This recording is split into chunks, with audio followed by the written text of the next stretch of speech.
Broadcast is now starting. All attendees are in listen-only mode. Hi, everybody, and good evening. Here from Finland, and we are working on the science of triangles.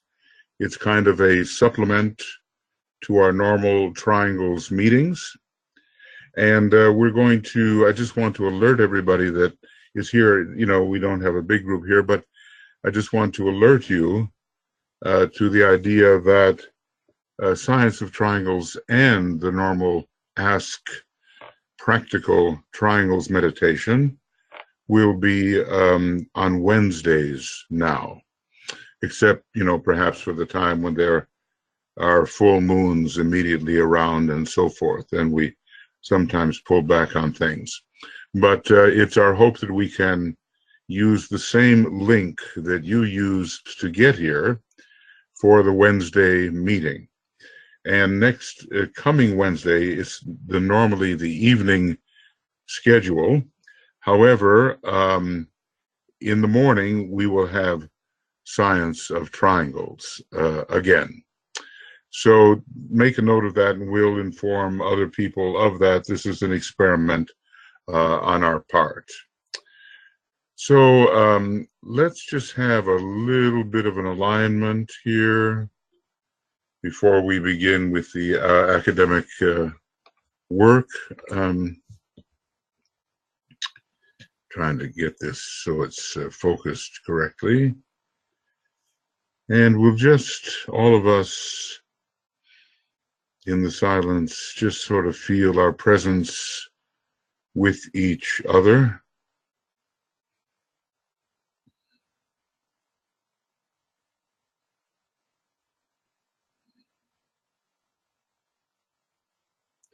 And before long, you know, we become like a single organism.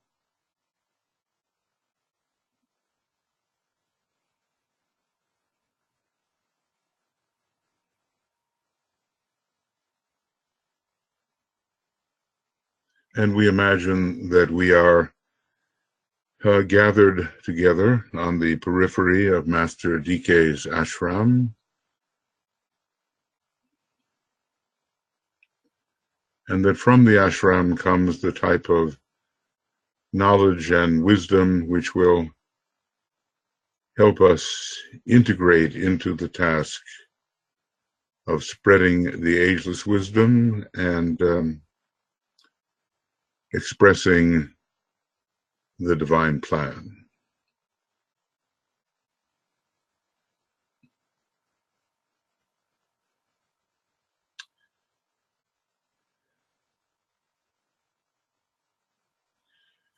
And you know, our purpose here, it's such a great science.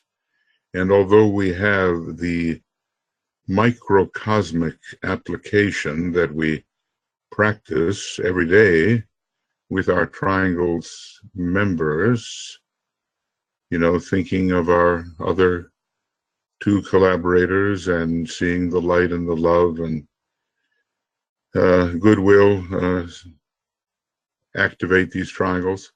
It's a much bigger process, really, and it involves all kinds of points of energy, both within the planet and within the solar system and within the local cosmic system, and on and on. I think, you know, one day we'll be amazed at how the science of triangles applies. So in a way, there's a kind of an overlap here between the science of astrology and the science of rayology and this science of relations and the science of triangles. And so we're into, in the academic work here, more extensive studies. And right now, we are working on, about 100 pages in the middle of Esoteric Astrology. And so there'll be a lot of astrological information, and if you want to learn more about esoteric astrology, well, this may be also a good opportunity. So here we are. I don't know how long I'll be able to read here tonight, but we're on, February the 1st, and it's not the evening. Yeah, I guess it is the evening schedule for this. Yeah. Okay. Now we'll begin on page 444, near the end of the page. It is interesting to note that the I'm sorry. I didn't. I just wanted to just say hi in that way. Welcome you. Annette and Ario and Carol, Catherine, Chris, Christopher, Karen, Carrie, Mariana, Mariut, Martha, Natnia, and Ninka, and Tiu, Zenaidi, and Veronica. And welcome, and backing us up here on the staff side, we have B.L. Allison and Michael Stacy, keeping everything going smoothly from the technical angle, if that's possible with me as the presenter. We just never know. Okay. Anyway, now going on. Welcome, everybody, and glad you're here. It is interesting to note that the seventh ray of ceremonial law, now think about that. There are just a number of names for this great ray lord. Sometimes if you go to Esoteric Psychology Volume 1, you'll see about 20 names, maybe a bit more, of the names of the ray lord. And DK throws them in, names that are also not found in that list. And it gives you wonderfully different perspectives on how this ray works. This ray is the concrete aspect of the first ray of will and power. So it's definitely related, and first and seventh rays, they rule the path of initiation. So it's called here the ray of ceremonial law and order. Okay, we've had some sort of miserable applications of that principle, but it is fundamental in our system and really in the universe. Law and order will prevail. So it works through Uranus. The soul ray of Uranus is most probably the seventh ray, while its monadic ray is certainly the first, just like that of the Earth. And those two planets share that monadic ray. So it works through Uranus, this seventh ray, at least in our soul-oriented solar system, maybe more ray 1 next time around, which is today the transmitter of Sirian force via Pisces to the hierarchy. So that's what we've been studying. We've been studying the triangle of Saturn, Uranus, and Mercury, representing Leo, Pisces, and Capricorn. And very strangely, Uranus is on that second ray line, whereas its rays do not seem to confirm that. But, there's something hidden there about the electrical impulse in the heart, and generally related to the heart center, which is both a second ray and the first ray center from a certain perspective. Life is found in the heart, but through the heart passes Buddhic energy and, love, wisdom. So it's the transmitter of Sirian force. And this force is provides the method of initiation on our planet and within our solar system. But especially we on our planet have some kind of very close relationship to the Sirian force. Now, the Sirian force comes into our solar system in an interesting way, not only via Uranus. It comes via Uranus and represents the law of freedom. It comes via Neptune and represents the brilliant star of sensitivity. It's the Christ part. It comes via Saturn and represents the intermediate law of karma.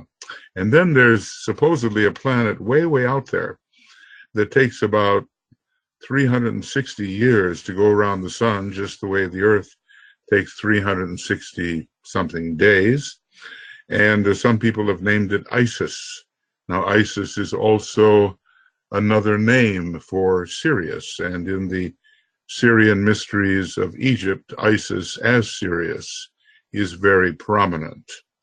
I know there's a lot of information there, but all these, this is the deeper esoteric kind of connections that are involved in bringing the high energies to our planet and into our solar system. So not only Uranus, but also Saturn and also Neptune, as well as that undiscovered planet. Okay. And from that middle center, Sirius is considered a middle center between the Great Bear and the Pleiades, representing the son of God, so to speak. From that middle center, it passes to that sensitive band of disciples. It's kind of a, Neptunian factor in a way that passes to the sensitive. Everything about sensitivity is encouraged by the planet Neptune, which may be, in a way, the most powerful planet in this particular second solar system. So it passes to that sensitive band of disciples. Are we sensitive?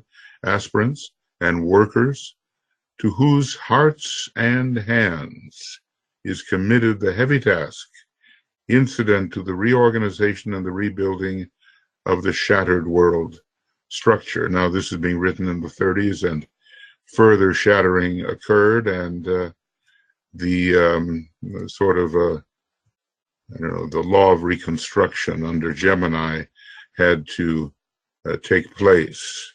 The Enlightenment and Restoration, but Reconstruction had to take place, and it's not finished. We have not really rebuilt the shrine of man's living. Not really. Only partial successes here and there, and now threatened by much tendency towards division. So are we ready for this heavy task, not just in this life, but in the next incarnation, probably, before the Aquarian age really begins, and then for some 2160 years or more, counting overlap periods, we have to deal with the reconstruction and the building of the new civilization. And Saturn will make sure we do it, because Saturn is the first ruler. Now, when you think about it, there is another triangle to take into consideration. It's Saturn, Mercury, and Venus. And it is in that order that they affect humanity during the Aquarian age. They are the decanate rulers, the rulers of every 10 degrees of Aquarius, taking about 720 years to pass through. So first, under the difficulties of Saturn, into that we all will be venturing quite soon, and we'll get straightened out. Anyway, we may well rebuild our shattered world and come into that era of peace, which is promised in the Bible, our Bible, and promised in general when the evil forces are driven back. But it's going to be hard work for all of us. The seventh ray, now this is so interesting. The seventh ray has sometimes been called a peculiar name by knowers. So it tells us something, doesn't it? The knowers know something. It's called the ray of ritualistic decency. The ray of ritualistic decency. Now, clean, decent. It used to be among kids, they used to say the word, when they liked or approved of something, they use the word decent. Oh, that's decent, you know. So anyway, think about that for just a minute. Everything done in order and correctly and cleanly and without a descent into the lower forces, but always maintaining a high point of tension, which preserves one's decency and prevents one from descending into elemental indecency. You know, so, you know, it's one of those names that shows us from yet another angle the high regard for law and order and right practice that is found in seventh ray types. So anyway, knowers sometimes call this ray by, excuse me, by this name. It aids and inaugurates the appearing of a new world order. Now think about new world order. It is very Uranian. It's not really new, it's archetypal. Uranus rules the archetypes on the high planes, and finally within the sea of fire itself, on the very high logoic plane. And when we get hit by an archetype, we think it's new. It's not really new. It predates any conditions we have. But it seems new to us because it has not yet really precipitated on the lower planes the way it should. So it aids and inaugurates the appearing of a new world order. And now you can just see how Master R on the seventh ray, you know, the Comte de Saint-Germain, Francis Bacon, all, you know, the different incarnations there, how he was so very Uranian and Aquarian. You know about his horoscope, and basically it's like Aquarius is the most powerful thing you're going to find, with Aquarius rising and the sun in Aquarius and Mercury in Aquarius all rising as Francis Bacon. So he was inaugurating in a certain sense. You know, he was, what is it, Master H said, well, a few drops do not make a monsoon, but they presage it. So he was the presaging of the new world order, and in a way the beginning of the tendency towards Aquarius. And he said, look, let's leave scholasticism behind and let's actually experiment with things. He had a pretty strong fifth ray, and Aquarius, as you know, brings in particularly the fifth ray. So this seventh ray aids and inaugurates the appearing of a new world order. Maybe we can see its dim outlines emerging right now. Things are pretty violent due to the transition from Pisces to Aquarius. Based on a spiritual drive, you know, humanity will really have to change its objectives based on a spiritual drive and on aspiration, mental freedom, thinking for yourself, so different from that bounded condition in Pisces where you have to think as others superior to you have thought, and you have to repeat their thought, and if you wander out of their thought, there are heavy consequences to it, and thus the Inquisition. Okay, so based on spiritual drive, on aspiration, mental freedom. Now, if you've ever talked to a really good Aquarian, they certainly think their own way, don't they? Loving understanding, because this is the all-pervading love of the Aquarian type, and pervasive love, and a physical plane rhythm which provides opportunity for full creative expression. Sometimes you think an artist has to be entirely spontaneous, but some of the best artists were entirely regular in how they approached their art. I know this story about Beethoven that, well, you know, something had to keep him going, but every day he measured out exactly 60 beans of coffee, and he ground them up, and that was his fuel for the day. But it was a ritual that he had, and it was how he began his day. When it came to Stravinsky, I guess I know more about music than I do about the, you know, visual arts, and Stravinsky worked there precisely from 9 to 12 every morning, When it came to Puccini writing his operas, it had to be at midnight, or thereabouts, because he could not stand the interference.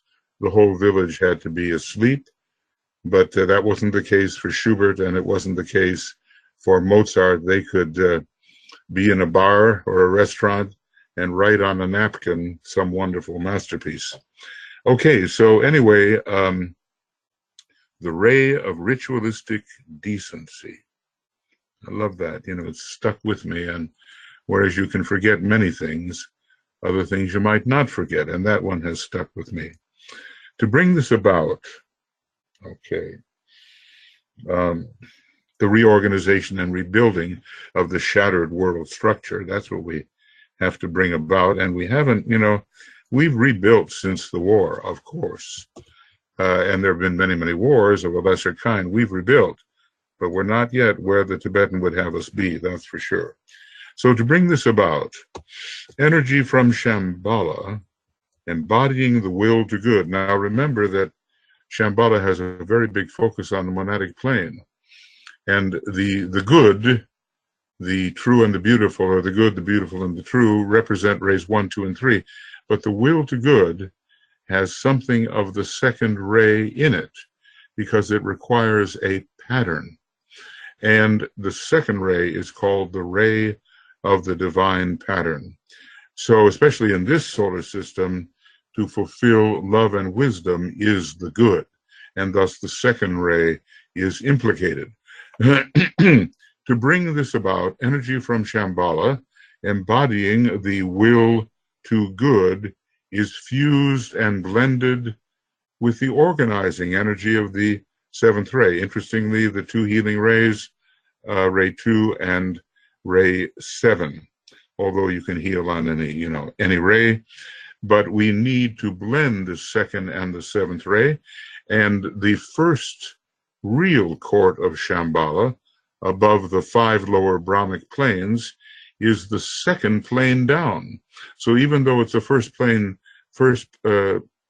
center, or a first ray center, its first focus is on the second plane, and you just know that the second ray has to be correlated with the monadic plane, which is the second plane. So it's a combination of 1 and 2, I think, this will to good. Anyway, the energy from Shambhala embodying the will to good aspect. And by the way, one day triangles will be transmitting the will to good between the more highly developed sharers of the energy. Right now, we're doing well if we can get the light going and the love and goodwill going, but one day, the will to good. So the energy from Shambhala, embodying the will to good, is fused and blended with the organizing energy of the seventh ray, and then carried to humanity along the stream of love, which emanates from the hierarchy itself. So pretty much it's a mediated process. And this is sort of, let's say the Lord of the world is not exactly on the Sirian line, but the hierarchy is very Sirian. And so it kind of adds the Sirian energy to the Shambhalic impulse. Pisces governs this effort of the hierarchy. Now remember, it's probably Pisces is the major second ray sign, and although Christ is deeply related to Virgo and Gemini, probably he's most related to Pisces in a fundamental way, as he is compared to any other zodiacal relationship. As a matter of fact, I feel that his astrology, and every master has his own astrology, and it abides. I feel that the abiding astrology of the Christ is either the sun in Libra as Prince of Peace with Pisces rising, or the sun of a sun in Pisces with Libra rising. I think those two very powerfully related to Venus are the Christ's major zodiacal signs, which he wields, but of course he has facility on all of them. Okay, so the organizing energy of the seventh ray, and then carried to humanity along the stream of love. which emanates from hierarchy itself. When we intend to impose our will, or at least make our will felt, the stream of love is necessary.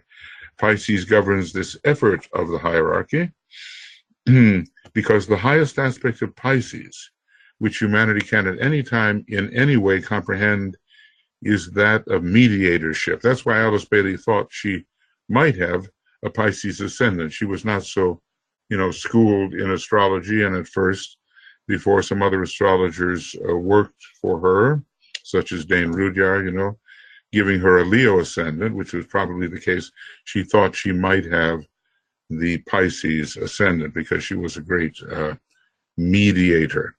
Okay, so Pisces has this high aspect of mediatorship. This is the energy of mediation, of right relationship, etc. Together as never before, the hierarchy stands as a mediating transmitter. Now think about that, the sort of in-between position, and because we as members of the new group of world servers are also, mediating between hierarchy and humanity. Okay, and Sirius has that kind of function. It's an in-between function. And even the little bear has that kind of function because there's the father, Big Bear, and then the mediating son, which is the little bear, and then the mother, which is the Pleiades. Okay, so the hierarchy stands as a mediating center, and here's an interesting triangle of focuses. It stands as the mediating center between humanity and the will of God. I guess we can't so easily receive the will of God in any direct way. We are often likely to misuse it, but there's been a much more direct impact upon humanity of the will of God, sometimes in an unmediated way, and sometimes seized by those who work evil will, because there is no hierarchical love. So hierarchy is mediating between humanity and the will of God. Just even the will of our own soul would be enough to really understand the revelation of the true significance and purpose of that will as it stands behind all world events is needed now as never before. So somehow, we have all kinds of childish notions of what the will of God may be, and maybe if you accept this savior or this teacher, you're doing the will of God and all that. But it's much, much bigger thing, and it has to do with the place of our planet as the base of the spine center in our solar system. It has to do with our planet as a great station of light.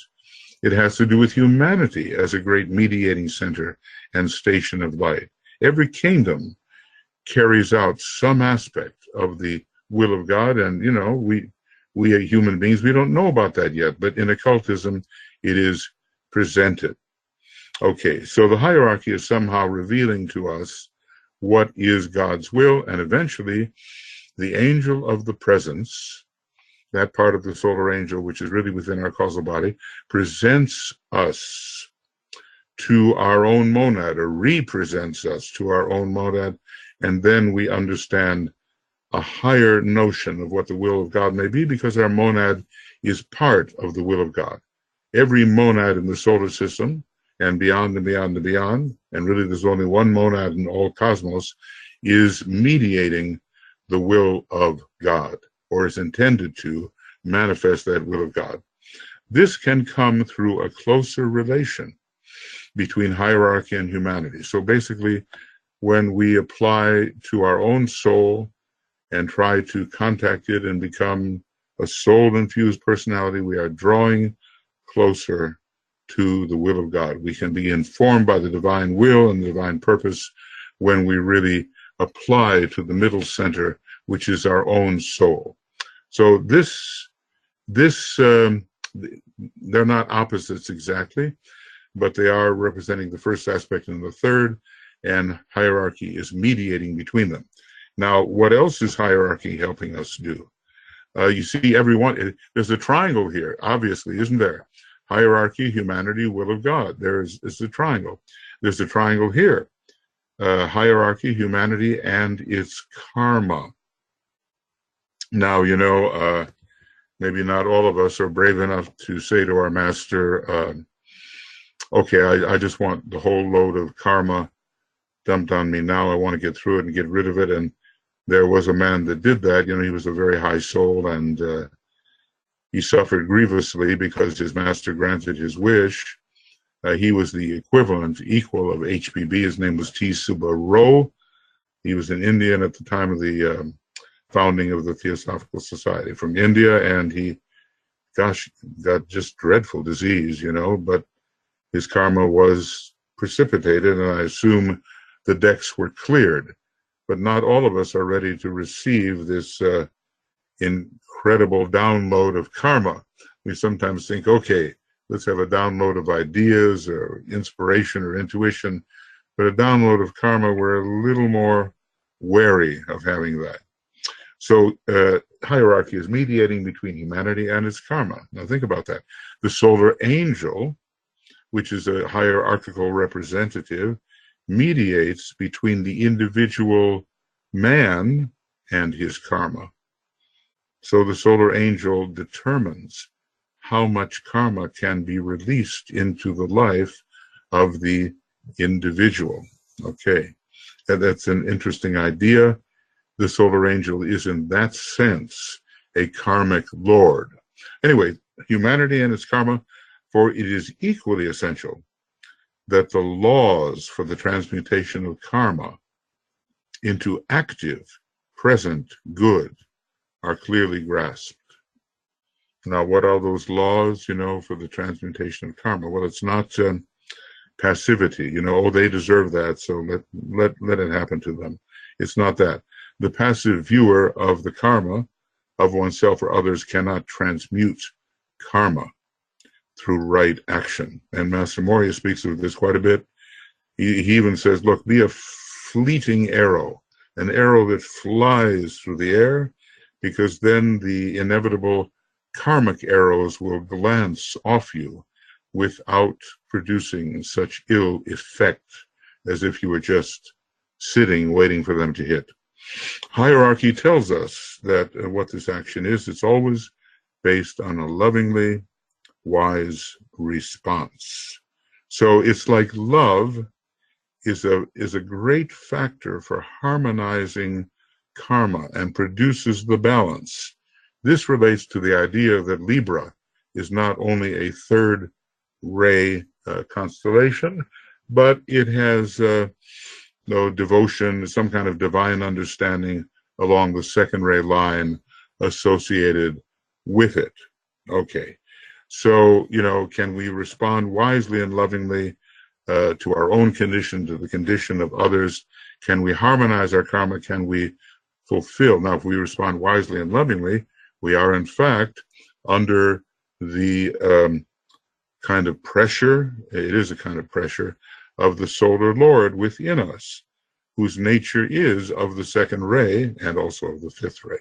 So transmutation is a word specifically related to the seventh ray and to Uranus. The seventh ray lord is the divine alchemical worker. That's another name for the lord of the seventh ray. Uranus and the seventh ray are always involved in the rearrangement of the constituents which allow for their transformation into something higher. So we have a series of T's going here. The letter T, we have transmutation, which has a lot of physicality involved in it, transformation, which is emotional, transfiguration, which is mental, and translation, which carries the whole consciousness up to the Buddhic plane. And I'm wondering if the Catholic term transubstantiation has anything to do with carrying things even higher. So, it is possible that hierarchy can prevent too much or too little karma from precipitating, just the way our solar angel individually can prevent too much karma or too little from precipitating in the individual life, and another triangle is thereby formed. We have to have that kind of vision which tries to see triangles everywhere because it is the foundational building block. Now, this is one of the this is an interesting thing, and there is a mediation going on, or a kind of intermediary function of hierarchy between humanity and cosmic evil, focused for many millennia of years in what has been called the Black Lodge. This is not just the planetary evil that is due to ignorance. This is deliberate, willful retrogression and a refusal to step forward into the love aspect. So hierarchy certainly does strong protection here. It is told somewhere in the Tibetans' work that those who are preparing for the reappearance of the Christ in any really active manner are marked out for protection by the hierarchy. And Moria tells us that these forces could make very short work of us if they did not protect us, and says later, you will see how we protected you. Now, this Black Lodge thing, you know, maybe the Tibetan has written more about it than almost any other teacher, but I think Moria has written a lot too. And he says about the Black Lodge here, speculation anent this lodge and its activities is both fruitless and dangerous. Okay, well, I've sort of branded that into my mind over the years. One can go into it a little bit, you know, the lords of form and the forces of obstruction and its connection with various Davic forces, which is another line of development which makes of the concrete mind a 13th sphere or an 8th sphere, a sphere of its own. DK says certain things. But in terms of the specifics of what this lodge is doing, you know, he says we're really not going to know it, and it's going to attract attention, and it is dangerous for the speculator. So basically, the hierarchy with its great guardian wall, you've heard of it, you know, protects the workers temporarily from the influences of the Black Lodge. But there was a disciple who, you know, Keith Bailey and I knew this disciple, and she was the last or the youngest of all of them. And basically, she had some occult attacks going on. I'm not saying by a full-fledged member of the Black Lodge, but certainly by, you know, maybe a few minor demons or whatever you might call it. And DK said to her, look, I could protect you from this, but thereby you would learn nothing. So all of this is measured out. I guess if the worker is about to be overwhelmed by some kind of interior attack, the master of the ashram might do something. But to teach an individual how to handle the kind of negativity that comes from these strange interior sources, they might just let that go on, even as they allow certain errors to remain uncorrected until the disciple really discovers that it is for himself or herself, that it is so. Okay, so anyway, this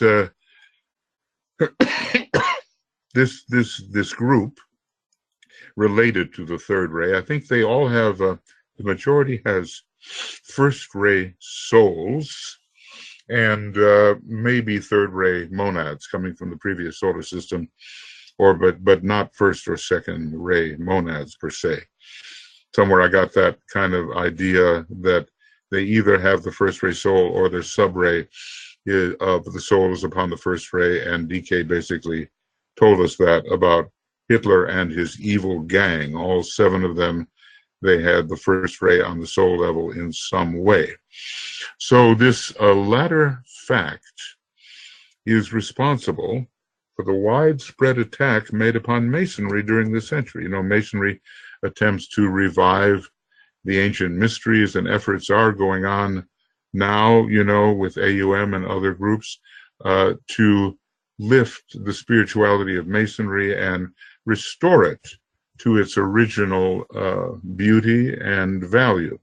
Of course, none of that can be done yet. It will take the on the planet guidance of those masters that are particularly involved. Maybe Master R will be particularly involved, and that will come about. But efforts certainly are being made. So anyway, the Black Lodge attacks Masonry because it gives the secret of the whole quest for light and the building of the inner man. Masonry, inadequate and corrupt as it has been, and guilty of overemphasizing certain forms of symbols, is nevertheless a germ or seed of future hierarchical effort, when that effort is at some later date externalized on Earth. So we need the externalized hierarchy in order to practice the true and coming Masonry, and everything else is preparation for that, and preparation is good. Okay, Masonry is governed by the seventh ray, also the fourth and the first. A lot of first-ray people, there's the triangle there of first, fourth, and seventh, and very related to Vulcan. You know, the hammer and the building tool.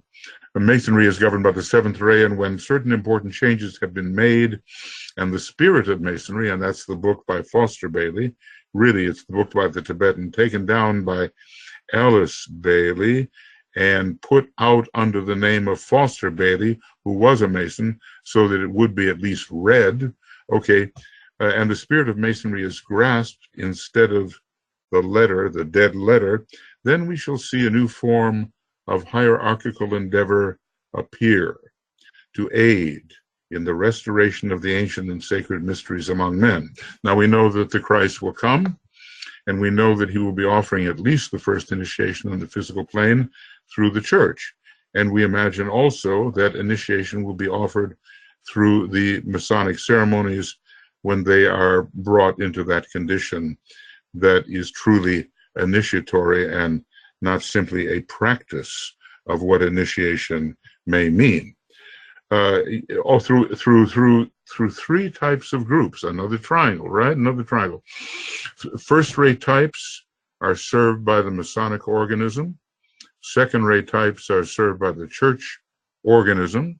And the banded esoteric organisms serves the third-rate types. And when I say types, I mean that their monadic nature will have something of the first, second, or third ray in it. So all of this is coming, but not until the hierarchy externalizes, and we cannot expect a full externalization of the hierarchy for at least another 100 years, although it can be begun and will be begun from the impulse of the great conclave of 2025. Maybe by 2125, everything will be in place and the Aquarian age will have begun. So the energy of Uranus pouring upon and into humanity, this is a good way to interpret Uranus, by the way, provides the urge to better forms for the occult, to better conditions, the urge to better conditions, to provide better forms for the occult and esoteric life, and to blend more adequately the inner and the outer man. You know, the great principle of relationship is often governed by the seventh ray, and one of the words of power there is the highest and the lowest meet. And that's the antichoronic word of power for people who have seventh ray souls. So the urge to better conditions. Well, this means that archetypes have to descend from the archetypal planes. And the two principal esoteric or archetypal planes are the second plane, monadic, and the first plane, logoic. There you will find the real archetypes. Even on the Buddhic plane, they begin to appear. But the truly guiding esoteric archetypes are on the highest two planes, which are considered esoteric. And when they appear, better conditions, after much struggle, also appear. So the inner and the outer will be blending under the seventh ray and Uranus. Uranus is a planet of authenticity. You know how Saturn, you know, you follow the rules, but you are yourself, let us say, under Uranus, and it means that you adhere to the archetype that is deeply within you, your name, as it were, your esoteric name, if you find it.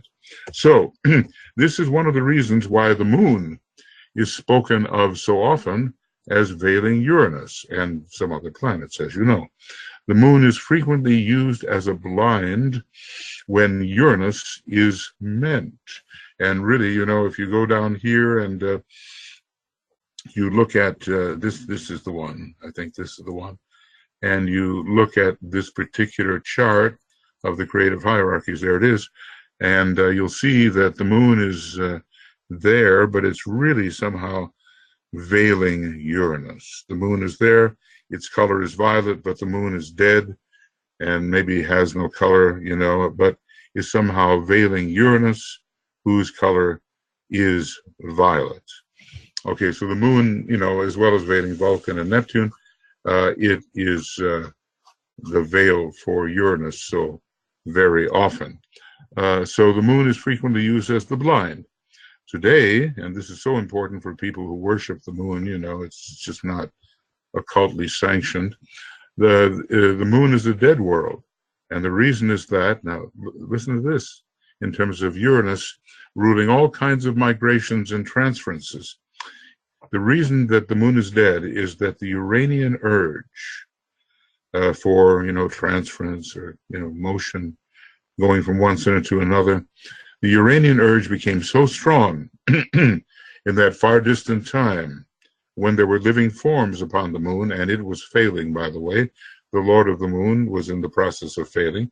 But in that distant time, there were living forms upon the moon that it led to the complete and final evacuation, another Uranian word, or migration, evacuation of the moon, and the transfer of its life to our own planet. So we've got double duty here on our planet. Not only are we dealing with everything pertaining to the fourth chain of the Earth scheme, but we've got the leftovers of the moon chain, which have not been properly brought to fruition, and they have to make their progress now, and they are third chain beings.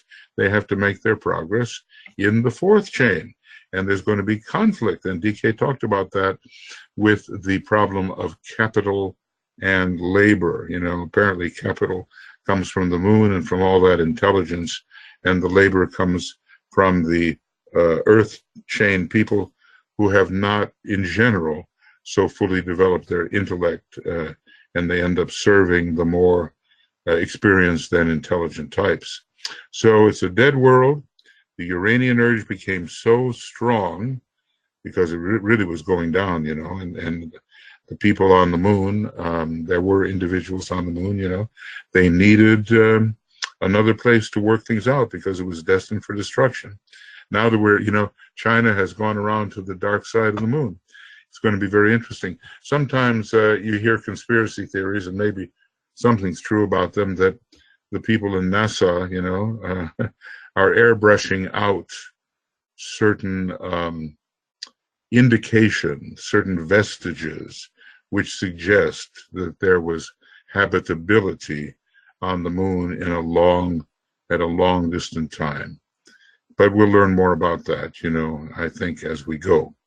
So, so it became so strong, this Uranian urge, that when there were living forms upon the moon, it led to complete and final, no going back, except we did go back, but that, you know, that's just, that's symbolic, we might say, final evacuation of the moon and the transfer of its life to our planet, to our chain, and especially to our planet. Such a transfer is not necessary today, as the consciousness of humanity is such that the needed changes can be brought about without such a drastic procedure. What would we be transferred to the fifth globe in the Mercury chain or something like that? But apparently we can fulfill our destiny right here on this planet. Will it take 7 scheme rounds, or will we manage in 5 scheme rounds the way the Lord of Venus did? All of that remains to be seen. As you know, and maybe have heard, Venus and the Earth are supposed to be equally developed, but they are not, because of all of this difficulty that occurred by a mistake of our planetary logos with respect to the Lord of the Moon and the general process on the moon. So it is, however, and here comes migrations, and all tremendous stuff is going on, in terms of migration and with planetary warming, global warming, which may be part of the initiation process of our Earth, but certainly we're contributing to it. This Uranian influence, which lies behind the present shift of populations throughout Europe and Great Britain, and which is responsible for the steady movement of peoples from east to west, where occultism will flourish, we are told now, from Asia to Europe in the earlier history of that continent, and from Europe to the Western Hemisphere in more modern times, the populating of America and so forth. So this has to do with the Manu's work and the root races and the timing of oftentimes the collision of the different racial types. But Uranus is ruling migration. And look, we've had Uranus in Aries for the last 7 years, haven't we? There have been tremendous migrations. And Aries is, just sort of a get up and get going, let's try something new sign.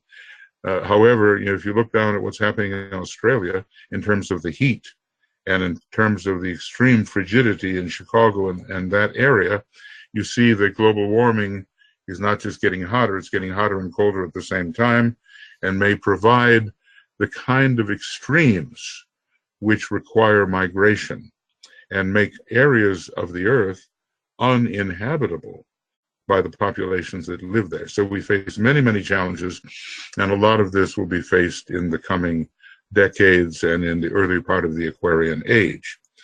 Well, I think that's just, I don't think I dare. I don't know if I dare go any further. Well, maybe I dare. It is in the study of the interlocking of these triangles, it will become apparent to the student that the combination of the influences of Sirius, Leo, and Uranus, now remember that there is a Sirius-Leo connection very, very strong, and I think it has to do with Jupiter. Yeah, I say, so remember that one too. But the combination of, there's a lot of second ray in this combination of this triangle of Sirius, Leo, Uranus. Sirius obviously is the middle center, second ray. Leo of the fire signs is the middle fire sign, second ray. And Uranus, well, it's just hard to say why it is there, but it's certainly deeply related to Leo, and because it rules the true initiate in Leo, who can respond to the central spiritual sun, and it is one of those planets conducting the law of freedom from Sirius. Anyway, the combination of the influences of Sirius, Leo, and Uranus has been much needed at this time to foster and bring about those conditions which will enable mankind, under the steady influence of the hierarchy, to take the first initiation and give birth to the Christ. Well, Leo rules the first initiation. Sirius rules all initiation. Uranus brings in the seventh ray, which rules the first initiation, and the beginning of the transfer of the Uranian ruled sacral center to the throat. So these powerful influences, this triangle contributes very much to all of us giving birth to the Christ within our psyche. Okay, giving birth to the Christ, a strong relocation in consciousness, thus revealing and bringing to the light of day the inner, hidden spiritual man. And think about Uranus in that terms. Uranus is involved with objectification and bringing the divine pattern out onto the physical plane, and rules the very lowest manifesting hierarchy of all of the 7 hierarchies on the cosmic physical plane. So Uranus is the heavenly one. He relates to the inner spiritual man. He's the heavenly one, the inner spiritual man, and the bettering of conditions so that man can emerge. In other words, so that the soul can emerge. It is in Leo that man undergoes the preparatory stages of this first initiation.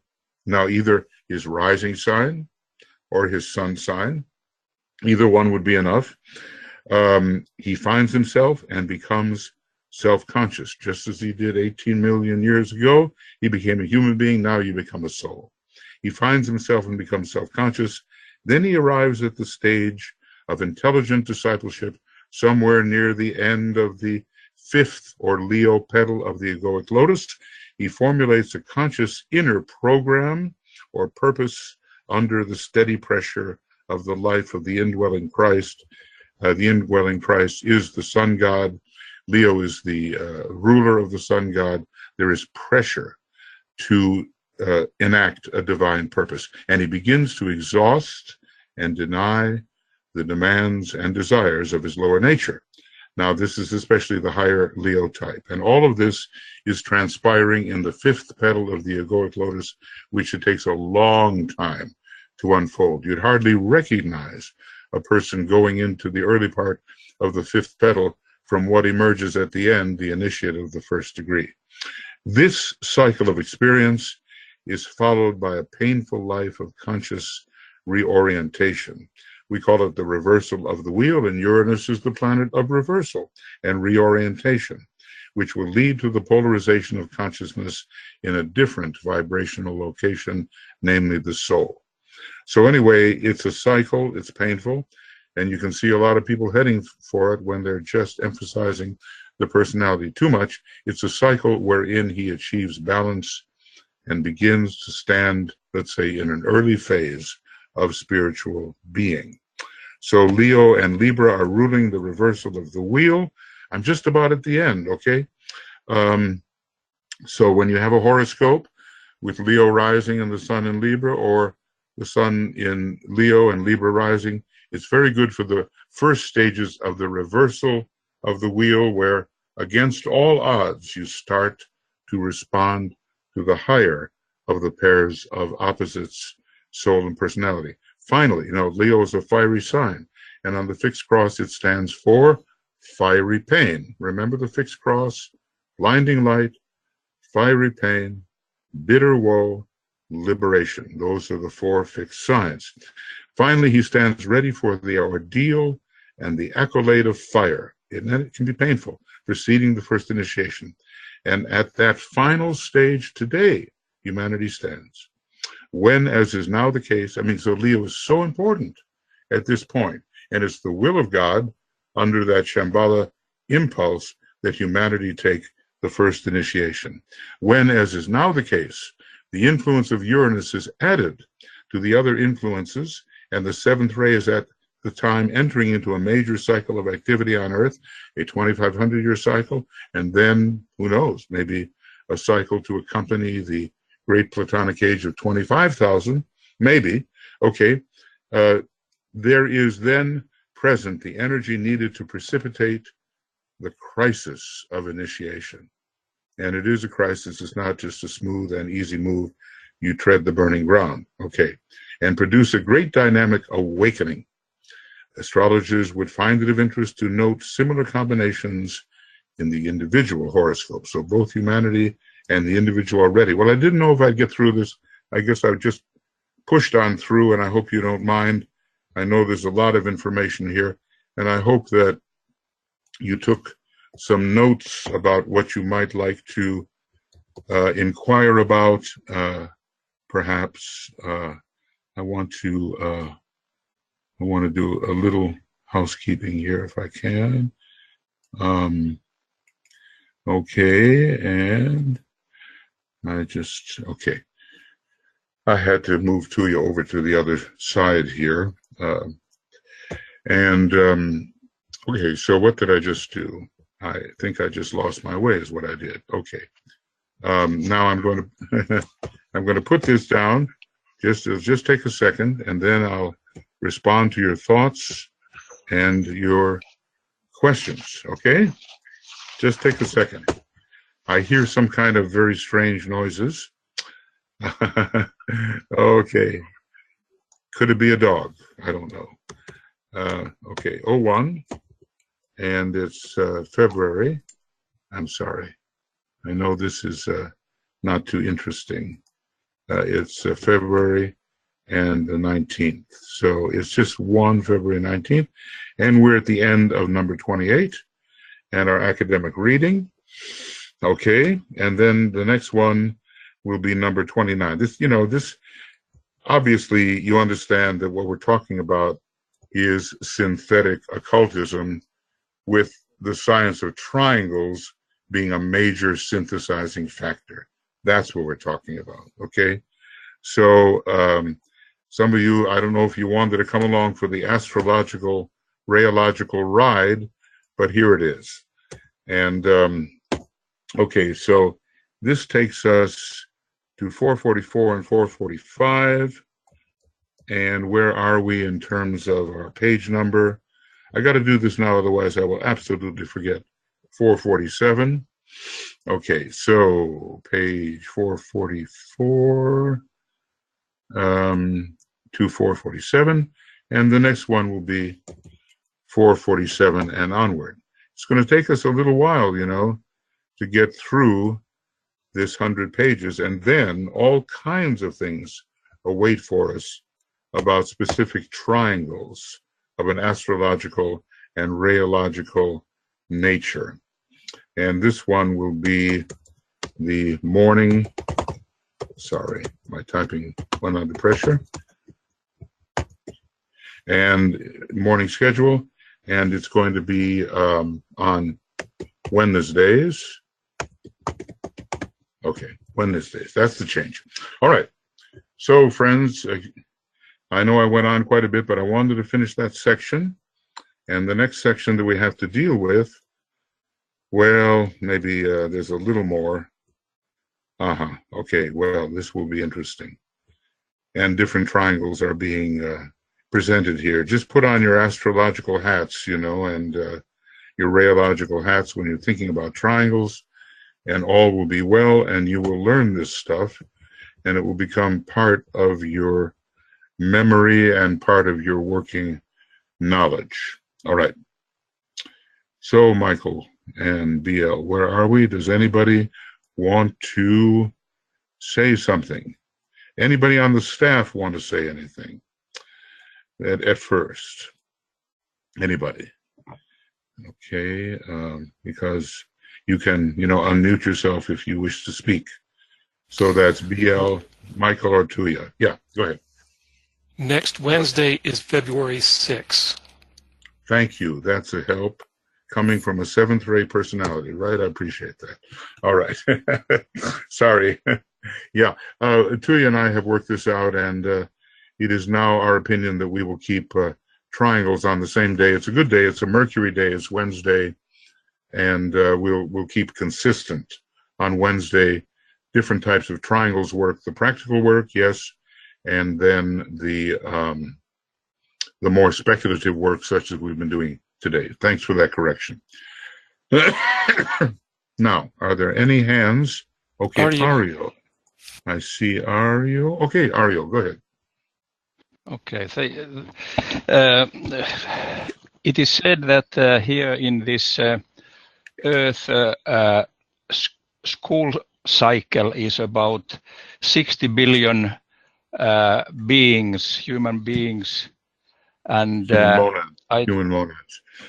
Yeah, yes. Then I thought that how these karma lords then somehow are selecting or giving permission for these souls to incarnate here.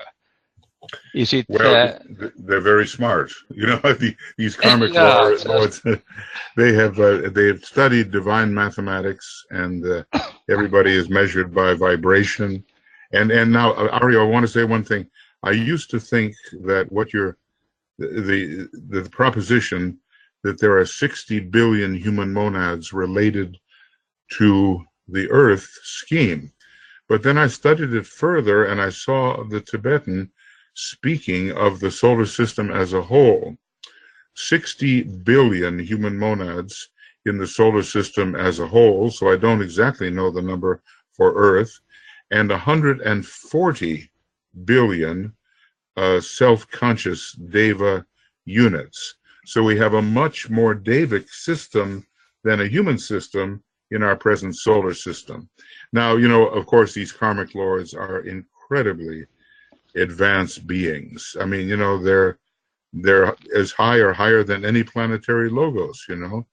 And somehow in ways that we can't even understand. DK says, oh, look, I could tell you about the cycles of the sun, but your mathematics couldn't handle it, he basically says. But these lords, they have this divine mathematics, and they can work it all out as to who belongs where and when for the best possible evolution. Okay, because I think that if for example, this area of peace or new world order is coming, then I think maybe they just don't let those monads to incarnate here, which could mess the whole thing. I'm sure it's all very, very delicately handled. Look, I want to turn to a certain page here in Cosmic Fire, okay? And I'll show you what I mean. And maybe this will back up your idea.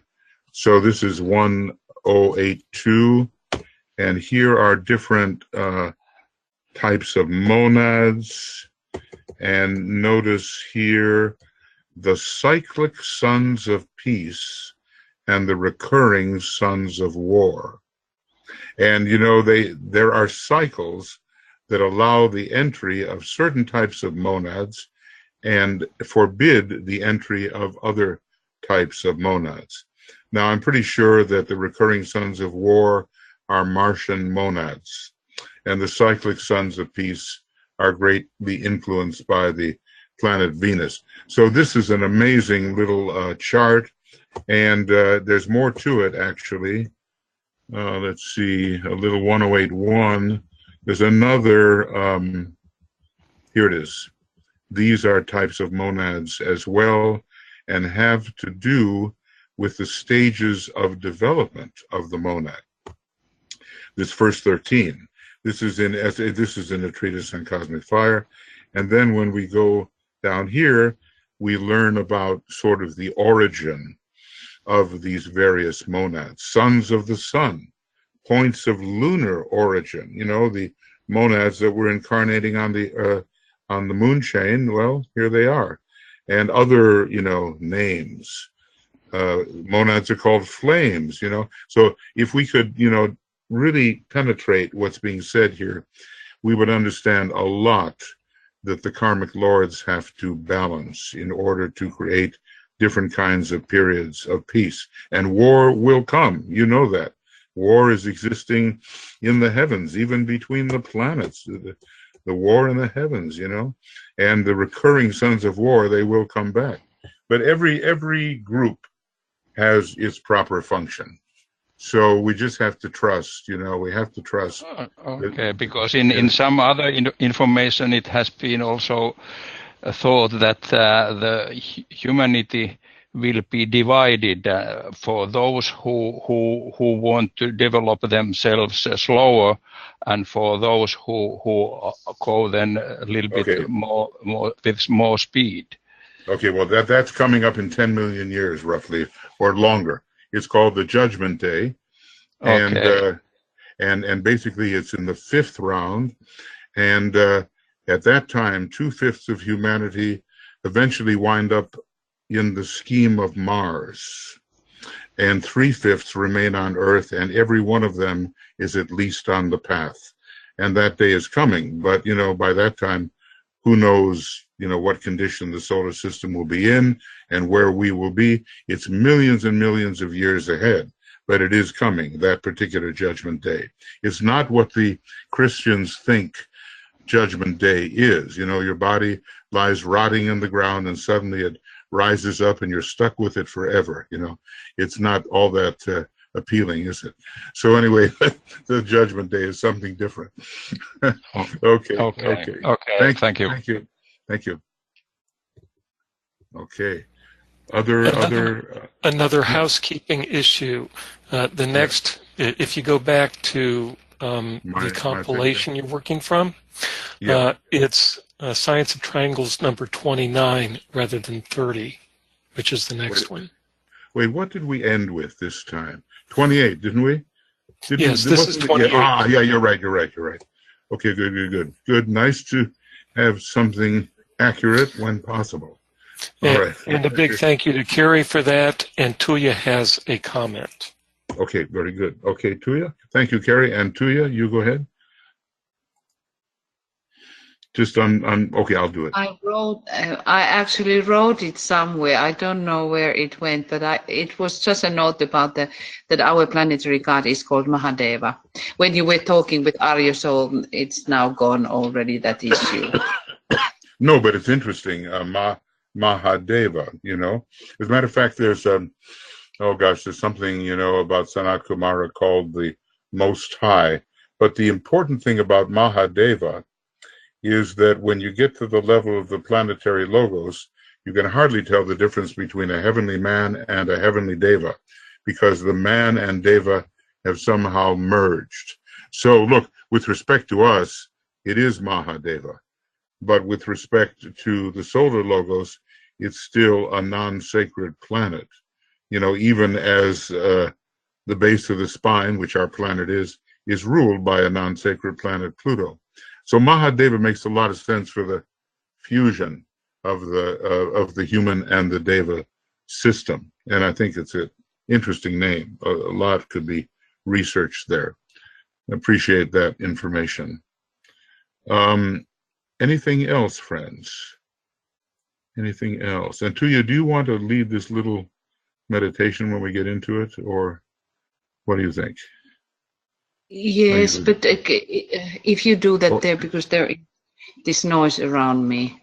Okay, all right, we'll do it. And it's but now, is there anything else that you would like to question? You know, I know. Look, you can only imagine what Master DK knows.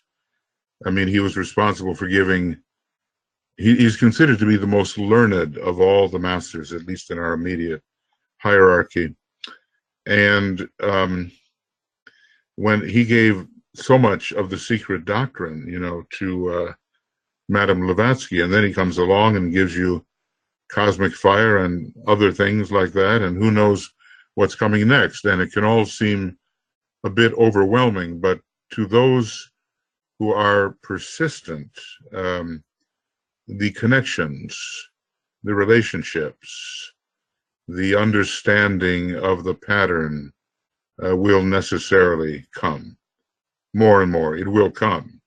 So, you know, don't ever feel daunted by the information that he is giving. I know this is my little speech almost every time, because it's possible to look at it all and say, oh, you know, take a deep breath and say, how can I ever learn this kind of thing? But in time, yeah, in time, it all really settles in, and we have the information we need to wield with a degree of wisdom. That's our task, to wield it with wisdom. So, anything further? You can ask, you know, on any subject, of course. Occultism is one big sphere of light, one big sphere of knowledge. Michael, you just alert me when that is.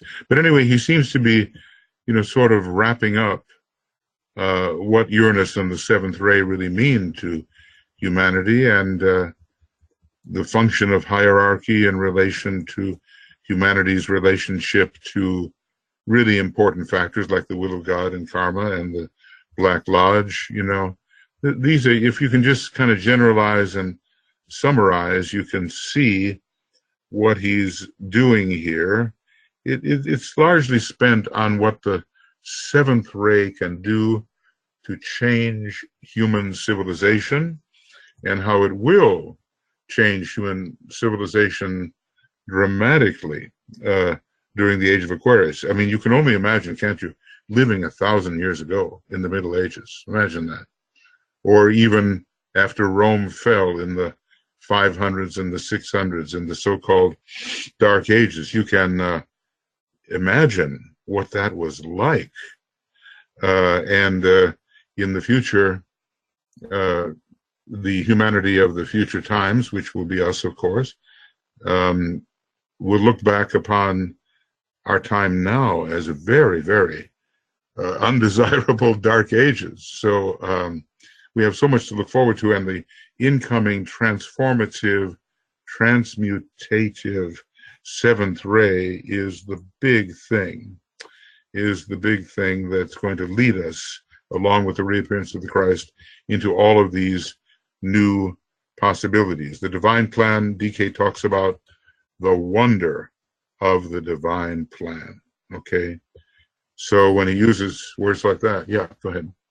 Yeah. Someone breathed. Yes, the importance of this section concerning the seventh ray is because the incoming seventh ray souls yes, that began in, what was it, 1625 or 1675. Taking over from the outgoing sixth ray souls. Yes, and the sixth ray souls really, there's this statement, why do you kick the earth like it's a ball? One of the ray lords asks the sixth ray, why don't you care about what's going on the physical plane?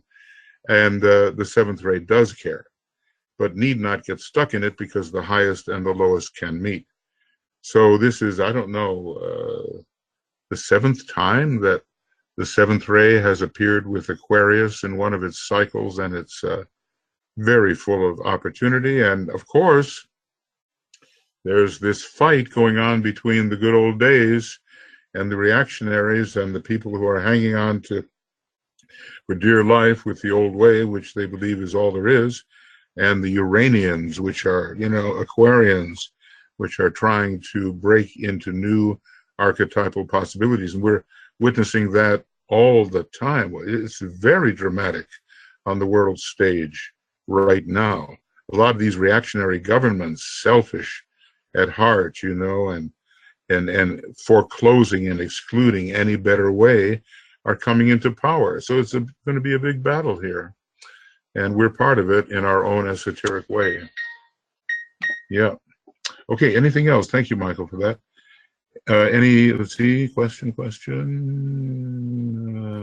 From Chris. Chris, right, there we go.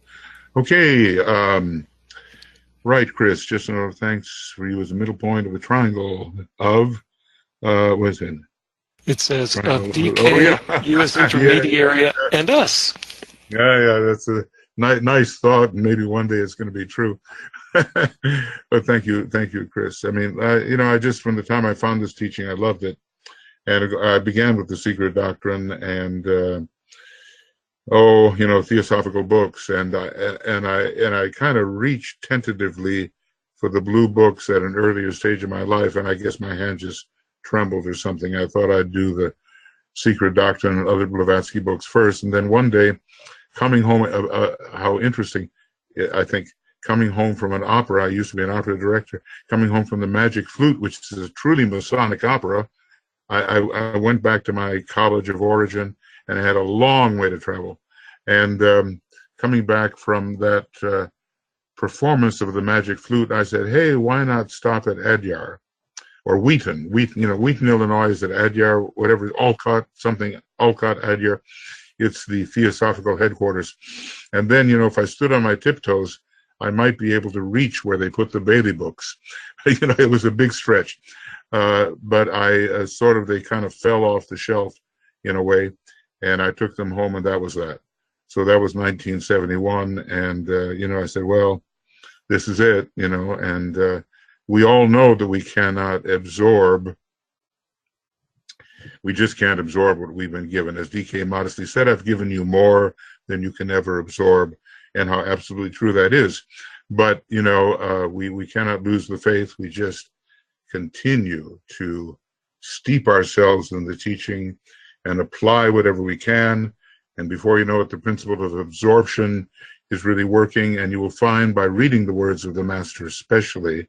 So, obviously I comment on these things, but by reading the words of the Master, a change happens in our psyche, in our consciousness. And that change is highly desirable and can make of us, occult workers, the real thing one day. So thank you. Anything else? I tell you what, I'm not gonna have a very long meditation here, because we have, Well, anyway, I want to thank you all for attending. And look, let's have a little meditation. It's going to be just little, okay? I'm not going to do much.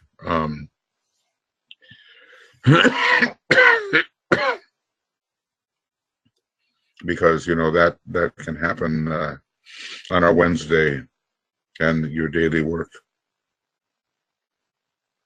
So, you know, Master DK is asking us to really hold the triangles as a very, very important activity, a work which must go on. As he says, it must go on.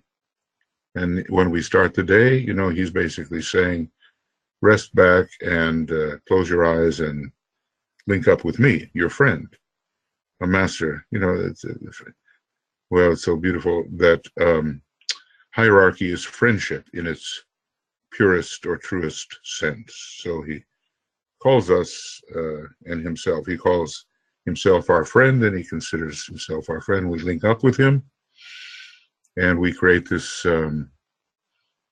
triangle of light. It's a solid triangle between our soul and our head center and himself. So the soul and the master are on the same level of the higher mind where he works, and then the head center, you know, etherically and physically, well, mostly etherically. And we fix this triangle firmly in our consciousness through the creative imagination, and there is let's just visualize that for a little while. The master, the soul, causal body and solar angel, and then the apex of the triangle, our head center. Let's just feel that and imagine that.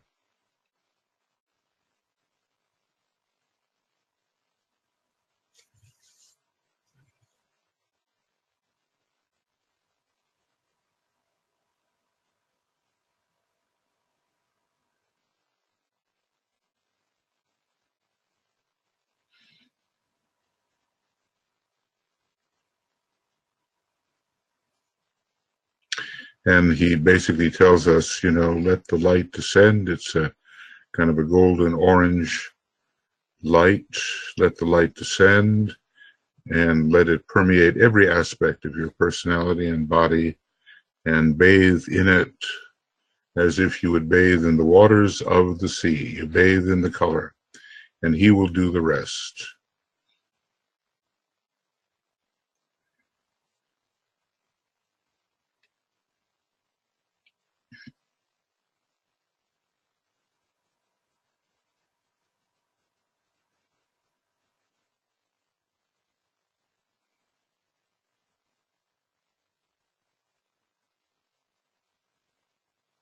I think during the Aquarian age, we will find out a lot about color healing and the application of color to induce certain states of consciousness. So we trust him to do the rest, and we are permeated by this golden orange light, which is pretty much the major light of the solar angel. And of course, there's a triangle in a way, a number of triangles above us or within us. The soul as a triangle, the real soul or spiritual triad as a triangle, the monad as a triangle,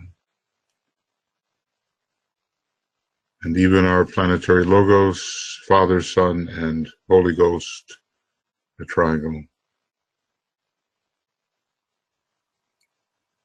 And gradually we'll be linking up with all these triangles, as if, you know, above our head, if we have to put a location on it. And let's think in the direction of the people we work with a little while and see our triangles, triangular triangles, illuminated by the light and love of the soul.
Now I know that some of you have quite a few triangles, and in a very short time you could not think of all of them, but in general, just visualize your network, your little network,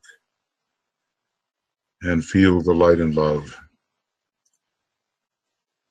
passing through the network as a whole. And later, when you have more time, you can identify each triangle by itself. And we link our little network with the big network.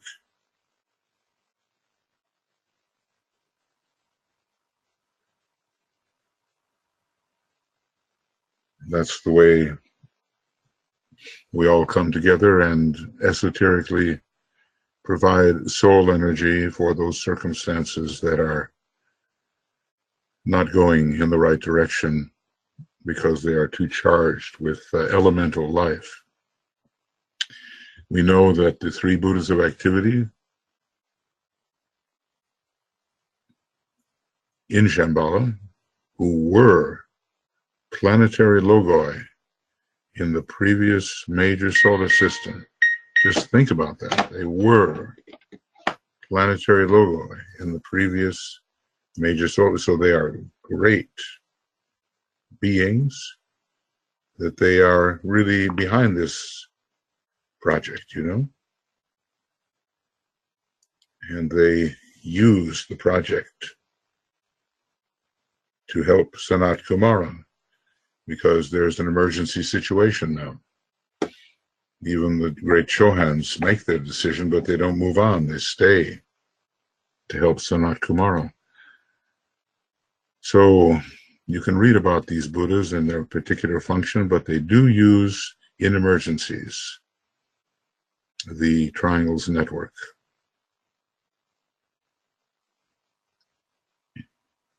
So the connection then is our own little groups, then the worldwide network, and then the Buddhas of activity.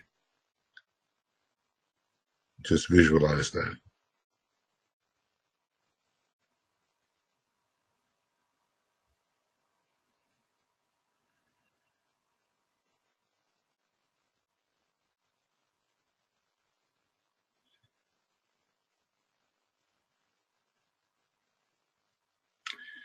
Until somehow we feel very, very integrated into the whole process and sort of aware of the very high places from which the impulse for this labor, occult labor, comes.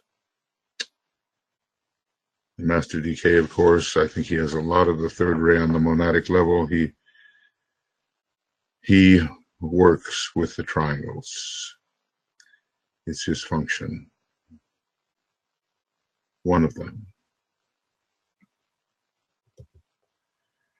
And we think, passing through this whole network up to the very high sources and just involving our own little humble work, that it is a method of invoking the highest energies via triangles and not squares. So let's quietly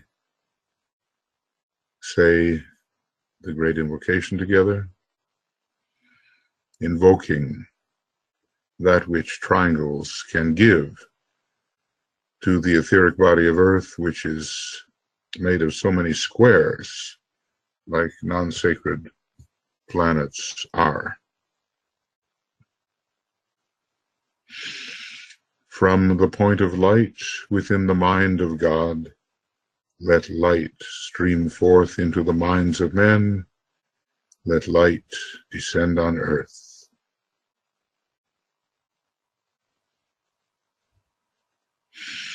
From the point of love within the heart of God, let love stream forth into the hearts of men. May Christ return to earth.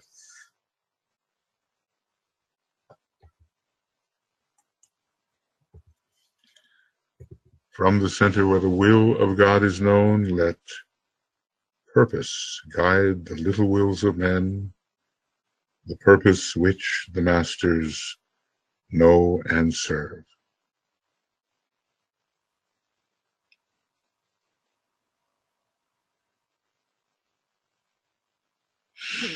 From the center, which we call the race of men, let the plan of love and light work out, and may it seal the door where evil dwells.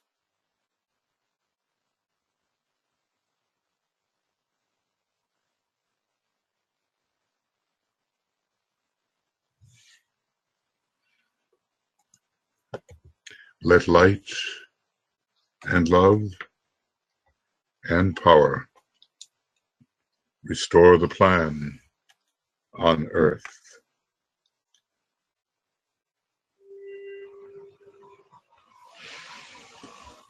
Oh.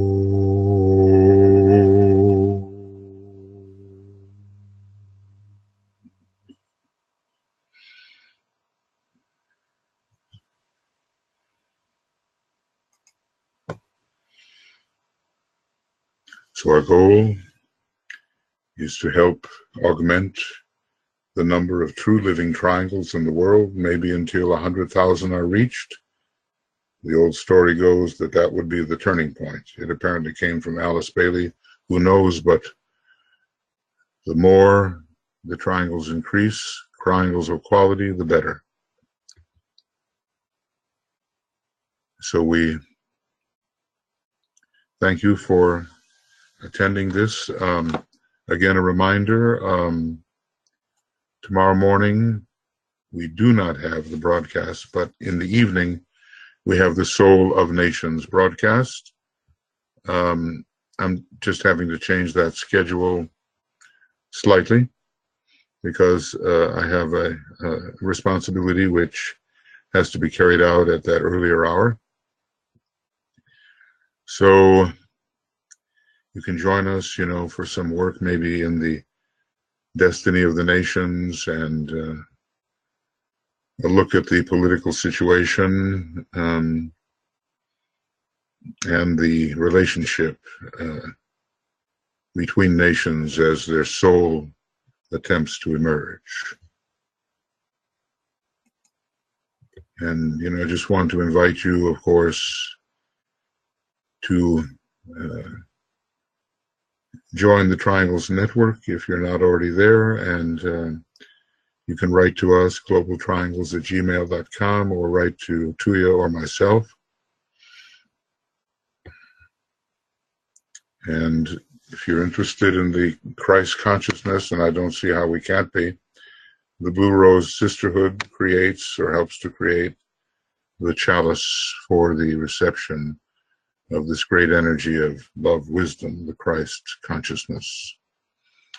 The Moria Federation is more than happy to offer lots of education along the Theosophical line, a 5-year program, or much longer if you need longer. Actually, fundamentally an 8-year program, but it just depends on where you want to enter and where you are equipped to enter. It's all under the University of the Seven Rays, which has been trying to teach the new psychology, which is the great redemptive science. The music is available on YouTube and also on, what's it, Makara, yes. So you'll find things there by Harold and by myself. And finally, thank you very much for being here. And let's keep up the good work every day. You know, take some time and activate your Triangles Network. Because as DK says, you know, it's a work that must go on, and he doesn't speak lightly. You know, he's rather given to understatement, so that when he says must, he has a reason for it. So we are contributing the best we can to ensure that that work must go on. So see you tomorrow, if I see you tomorrow, and that will be in the evening schedule. And lots of love and many blessings. And Michael and BL, I'll just hang on here for just a minute. And there's a couple of things to deal with. Okay, so bye-bye, everybody.